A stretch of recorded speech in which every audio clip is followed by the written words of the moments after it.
جیسا کہ ہمارے فلکی صاحب نے کہا، بعض لوگ اپنی معاشی خوشحالی کے بنا پر خوشی سے کرتے ہوں، لیکن 90% سے بھی زیادہ لوگ مجبوری کے تحت ان کی نقل کرنے پر مجبور ہوتے ہیں۔ جو گناہ آدمی کی ذات تک محدود ہو اس کا گناہ کم ہوتا ہے، اور جس گناہ سے پورا سماج متاثر ہو اس کا گناہ زیادہ ہوتا ہے۔ تو اس میں کوئی شبہ نہیں کہ اس وقت جو صورتحال ہو گئی ہے، مطالبات کی، جہیز کی، پرتکلف دعوتوں کی، اس نے پورے سماج کو بے حد نقصان پہنچایا ہے۔ میرے بھائیوں اور بزرگوں، یہ ایک گناہ نہیں ہے، یہ بہت سے گناہوں کی جڑ ہے۔ جیسے حضور صلی اللہ علیہ وسلم نے شراب کے بارے میں فرمایا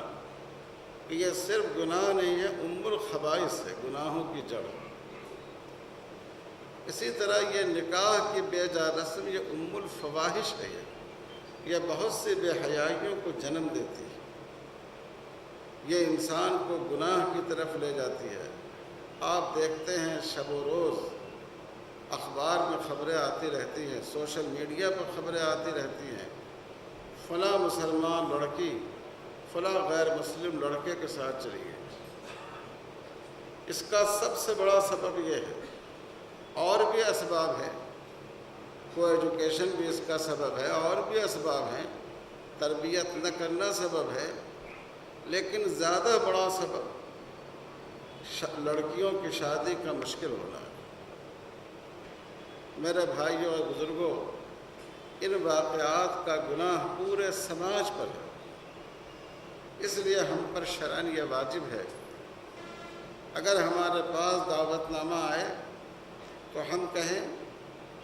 مجھے آپ سے محبت ہے، لیکن میں اس نکاح میں شریک نہیں ہو سکتا، کیونکہ یہ نکاح، اس نکاح میں اللہ اور اللہ کے رسول صلی اللہ علیہ وسلم کی ناراضگی ہے، اور اس نکاح کے ساتھ امت کی بہت سی بچیوں کا خون جگر اس نکاح میں شامل ہے، اس لیے میں اس نکاح میں شریک نہیں ہو سکتا۔ کہ نکاح کا موقع ایسا موقع ہے جب انسان تمام اہل تعلق کو دعوت دیتا ہے، لیکن کتنی افسوس کی بات ہے کہ ان دعوتوں میں اللہ اور اللہ کے رسول کو دعوت نہیں دیتے، اللہ کے حکموں کو پامال کرتے ہو اور رسول اللہ صلی اللہ علیہ وسلم کی سنتوں کو روکتے ہو۔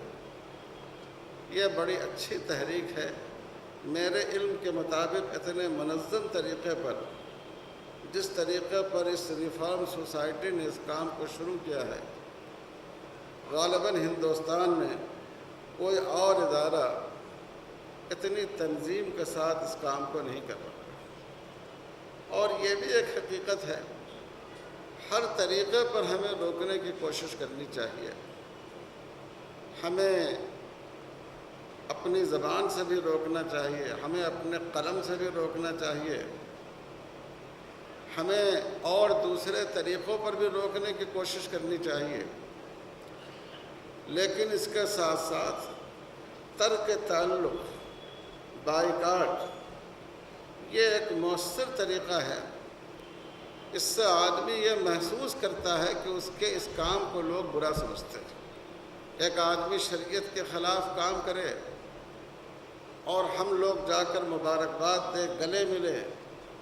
آدمی کا حوصلہ بڑھ جاتا ہے، اس کو احساس نہیں ہوتا ہے کہ ہمارے اس عمل کو لوگ ناپسند کرتے ہیں،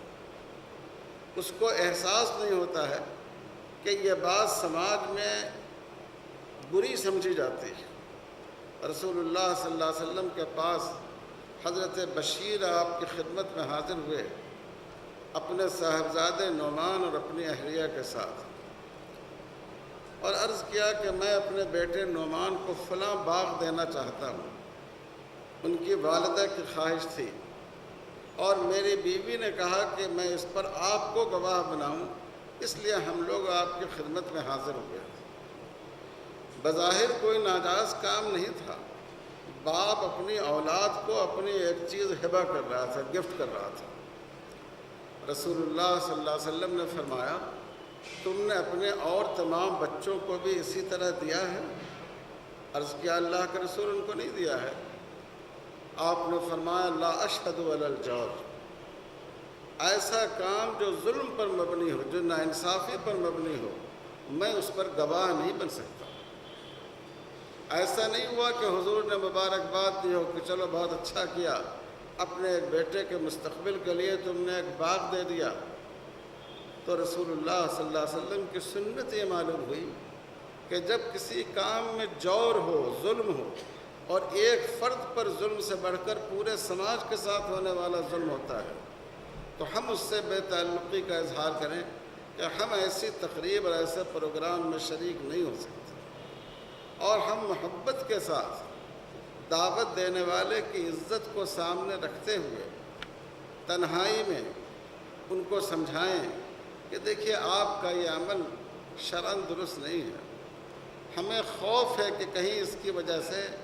آپ کا عمل، آپ کی یہ شادی، آپ کے گھر کی یہ تقریب بے برکت نہ ہو جائے، کیونکہ رسول اللہ صلی اللہ علیہ وسلم نے فرمایا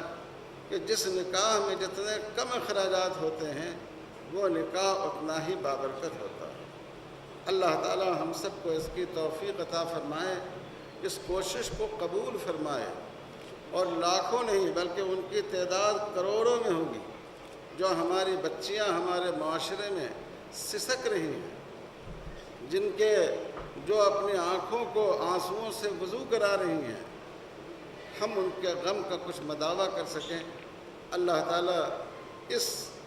لعنت سے جو دراصل برادران وطن سے متاثر ہونے کی وجہ سے مسلمانوں میں پیدا ہوئی، اس سے ہمارے معاشرے کی حفاظت فرمائے۔ وصلی اللہ علی خیر خلقہ محمد وعلی آلہ وصحبہ اجمعین والحمد للہ رب العالمین۔